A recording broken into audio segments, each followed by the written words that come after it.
এইকাৰণে দিছিলে যে সুপাৰীৰ মাজত সুপাৰীটো যিহেতু ইণ্টাৰনেশ্যনেল বস্তু এটা আৰু যিহেতু ক্ষেত্ৰত ভাৰত চৰকাৰৰ লগত ম্যানমাৰ বা বাৰ্মাৰ চৰকাৰৰ সুপাৰীক লৈ কোনো চুক্তি নাই, গতিকে অসমলৈ বা ভাৰতলৈ সুপাৰী আহিবই নোৱাৰে। সেইকাৰণে কি কৰে, কাষ্টম ডিউটি ল'ব নোৱাৰে সুপাৰীৰ ওপৰত।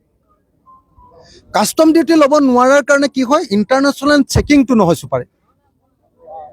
সেইকাৰণে সুপাৰীত যিহেতু ইণ্টাৰনেশ্যনেল চেকিং নহয়, একদম ডাইৰেক্টলি ম্যানমাৰৰ পৰা ডাইৰেক্টলি মণিপুৰৰ মাজেদি বা মিজোৰামৰ মাজেদি যিহেতু আমাৰ ইয়ালৈ সোমাই আহে, নৰ্থ ইষ্টলৈ সোমাই আহে, গতিকে সেই সুপাৰীৰ মাজতে ড্ৰাগছ আহে, অবৈধ ড্ৰাগছ, আৰু সুপাৰীৰ মাজতে AK-47 বা অন্যান্য মাৰণাস্ত্ৰ আহে। সেইকাৰণে কেন্দ্ৰীয় চৰকাৰে নিৰ্দেশ দিছিলে যে সুপাৰীটো কোনো পৰ্যায়ে আহিবলৈ দিব নালাগে, কাৰণ সুপাৰীৰ মাজেদি যি ড্ৰাগছ আহে, সুপাৰীৰ মাজেদি যি বন্দুক বাৰুদ আহে, বোমা আহে, AK-47 আহে, এইটোৱে গোটেই ভাৰতবৰ্ষৰ সাৰ্বভৌমত্বৰ কাৰণে ই এটা অত্যন্ত ভয়ংকৰ ঘটনা। কিন্তু তাৰ পাছতো অসমৰ মুখ্যমন্ত্ৰী হিমন্ত বিশ্ব শৰ্মা নামৰ মানুহজনে এতিয়ালৈকে সম্পূৰ্ণৰূপে অসমত সুপাৰী বন্ধ কৰাৰ ব্যৱস্থা গ্ৰহণ কৰা নাই।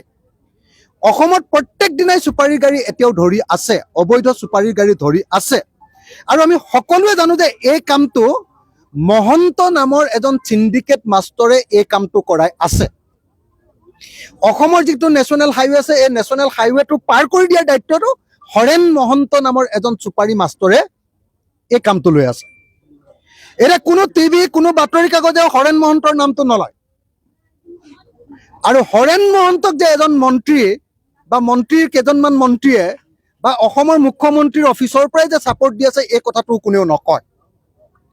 অৰ্থাৎ অসমৰ মুখ্যমন্ত্ৰীৰ কাৰ্যালয়ৰ পৰা আৰু কেইজনমান মন্ত্ৰীৰ তত্বাৱধানত অসমত আজিৰ দিনটোতো ভাৰতবৰ্ষৰ প্ৰধানমন্ত্ৰীয়ে বন্ধ কৰি দিয়া সুপাৰী চিণ্ডিকেট আজিৰ দিনটোতো চলি আছে। আৰু সুপাৰীৰ ভিতৰত এতিয়াও ড্ৰাগছ আনি থকা হৈছে, সুপাৰীৰ ভিতৰত এতিয়াও AK-47, AK-56 আৰু অন্যান্য বোমা বাৰুদ আনি থকা হৈছে। আৰু সুপাৰীৰ টকাৰে এতিয়াও অসমৰ আৰু উত্তৰ পূৰ্বাঞ্চলৰ উগ্ৰপন্থী সংগঠনে, এতিয়াও সশস্ত্ৰ সংগঠনে এতিয়াও পইচা পাই আছে। গতিকে মই ভাবোঁ যে ভাৰতৰ সাৰ্বভৌমত্বৰ কাৰণে সুপাৰী এই কাৰবাৰটো এটা ভয়ংকৰ ঘটনা। কেন্দ্ৰীয় চৰকাৰে ইতিমধ্যে এই কথা কৈছে, কিন্তু অসমৰ বিজেপি চৰকাৰে পইচাৰ লোভত, টকাৰ লোভত, 2 নম্বৰী টকাৰ লোভত এখন ট্ৰাকৰ পৰা 12 লাখ টকাকে লৈ এখন ট্ৰাকক নেশ্যনেল হাইৱে পাৰ কৰি দিয়াৰ দায়িত্ব লয় হৰেণ মহন্ত নামৰ চিণ্ডিকেট মাষ্টৰজন। গতিকে যদিহে চৰকাৰে আচলতে সুপাৰী বন্ধ কৰিবলৈ মন আছে, হৰেণ মহন্ত নামৰ সুপাৰী মাষ্টৰজনক গ্ৰেপ্তাৰ কৰি দিলেই অসমত পুৰা সম্পূৰ্ণৰূপে সুপাৰী বন্ধ হৈ যাব। আৰু যদি হৰেণ মহন্তক সুপাৰী চিণ্ডিকেট চলোৱাৰ কাৰণে গ্ৰেপ্তাৰ নকৰে, তেতিয়াহ'লে মনত ৰাখিব লাগিব যে অসম চৰকাৰে কেন্দ্ৰীয় চৰকাৰক ফাঁকি দি অসমত সুপাৰী চিণ্ডিকেট চলাই আছে। অকল শিৱচৰণ হাতীবৰুৱা বা এনেকুৱা ধৰণৰ যিবিলাক মানুহে এইটো ট্ৰেন্সপৰ্ট কৰে, ট্ৰেন্সপৰ্ট কৰাৰ গোটেই কামটোৰ ঠিকাটো লয়, মানে গাড়ীখন পাৰ কৰি দিয়া ঠিকাটো লয় হৰেণ মহন্ত। শিৱচৰণ হাতীবৰুৱাৰ নামটো আপোনালোকে ক'ব পাৰে, তেনেকুৱা ধৰণৰ আৰু বহুত তেনেকুৱা ট্ৰেন্সপৰ্টাৰ আছে, বহুত কেইজন, এজন দুজন নহয়, হয়তো 100জনত ওলাব। কিন্তু আচল মাষ্টাৰ মাইণ্ডজন হ'ল হৰেণ মহন্ত। আৰু হৰেণ মহন্ত কাৰ মানুহ আপোনালোকে সকলোৱে জানে। গতিকে আপোনালোকে হৰেণ মহন্তৰ নিউজটো দিয়কচোন।